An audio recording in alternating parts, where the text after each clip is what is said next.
আরে বাচ্চারা কি হয়েছে, তোমরা কাঁদছো কেন?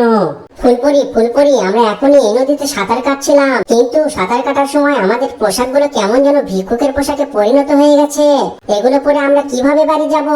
বাচ্চারা তোমরা চিন্তা করো না, আমি জাদু করতে পারি। তোমরা আমাকে তোমাদের পোশাক আঁকতে সাহায্য করো, আমি জাদুর মাধ্যমে তোমাদের পোশাক ফেরত দেব।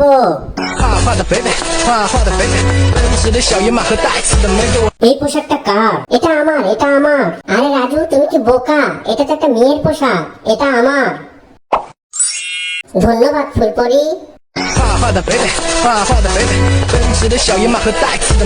এই পোশাকটা কার? এটা আমার, এটা আমার। আরে বোকা, এই সবুজ পোশাকটা আমার। ধন্যবাদ ফুলপরি।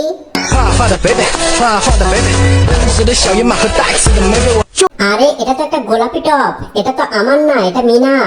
এটা আমার, এটা আমার। আমি আমার পোশাকটা পেয়ে আমি খুব খুশি হয়েছি, তাই আমি আমার পছন্দের চকলেট গুলো তোমাকে দিয়ে দিলাম। আমিও তোমার চকলেটটা পেয়ে খুব খুশি হয়েছি। এখন তোমরা সকলে বাড়ি ফিরে যাও, আর আমাকেও ফিরে যেতে হবে। আরে আরে, তুমি চলে যাবে মানে?